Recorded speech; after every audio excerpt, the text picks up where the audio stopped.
Yes, that's right, it's Joe here for Joyrider TV. I have been having issues with what I thought was the purchase on the main sheet of the Tornado, finding it very difficult to sheet in hard enough, especially upwind.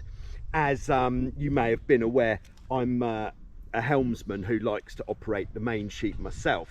I know that it is living in the past, it's not the way, but it's how I've been doing it. Perhaps this year with the new crew, it's time for a change. But anyway, what if I increase the purchase? Surely that is going to make it easier. So I increased it as much as to a 12-to-1, started off at an 8-to-1 and went all the way to a 12-to-1, and it didn't help the sheet load, so it felt very much at all. So earlier on this year, I've got my new 16 Bad Boy 95, and I thought, I know the Tornado main sheet isn't working. I'm going to take the rope from that because that's nice, put it on the 16 blocks, 6-to-1 standard, and even on the 16, the sheet load felt the highest it's ever been. So this will probably sound quite obvious as soon as I say it, but I thought, I tell you what, on the Tornado, it wasn't the purchase at all which was the issue, it was the rope. This is an 8mm Maffioli Swift cord, which is, it's always been the go-to sort of rope that I like to use. It's very soft in the hands, lightweight, doesn't stretch, it's nice, it's quite bendy so it curves nicely round the blocks. But when this didn't work for me on the 16, that was the evidence I required. So I started thinking, what am I going to get to replace this 8mm? I could just get the 9mm, but I've used 9mm before, and that's, you know, this is too thin. The 9mm is too thick. So I thought, totally different rope. And I remembered having back in the day what I always felt was the easiest to sheet in rope ever. And I managed to find it. This is called Marlow XL Taper.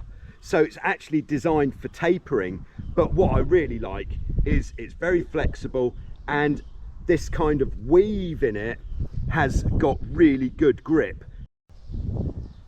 Okay, so for this system, what I'm starting off with is the Harken triple bottom block with the switchable ratchet that has the stainless steel becket.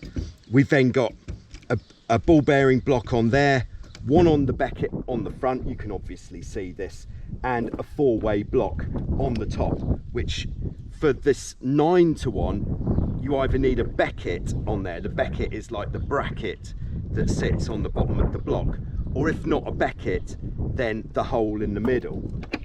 I always like to start off at the cleat, and that will take us through the middle block on the bottom.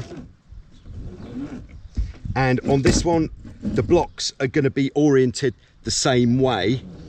So I'm just going to pull through a reasonable amount, and we're going to start off with one of the 2 center blocks, doesn't matter which one really. And we'll just pull that through, keep it nice and tidy as we go. And then we're going to go through the other block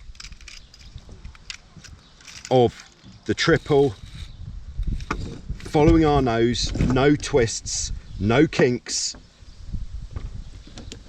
And then we're going to go through the outside one on the top block. We're going to use this block on the front, and that's going to take it over to the other side. And we're basically going to mirror what we've just done. So here we go, starting on the outside, then to the outside of the bottom block, then to the last remaining one on the top block. We pull that through, give it a little bit of space, and then we're going to finish off to make this the 9-to-1. If we wanted an 8-to-1, we could just finish at the becket here, but we don't want 8-to-1, we want 9. So I'm going to go through this block, making sure we're going through the way which is going to cross the least. If we've got a becket on here, we could just tie it off here. We've got the hole in there, so what we can do is pass the rope through the cavity in the middle of the block. Is with a little bit of carbon fibre. You could use anything. You could use a stainless steel washer. Just got a hole in there, and then the rope is going to pass through there, and then just tie a simple thumb knot in there. So there we go. Perhaps you don't need more purchase, you just need to change the rope. The grip strength requires more effort than the actual sheeting in a lot of the time. There we go. Thanks very much. I'll see you soon with some more on Joyrider TV.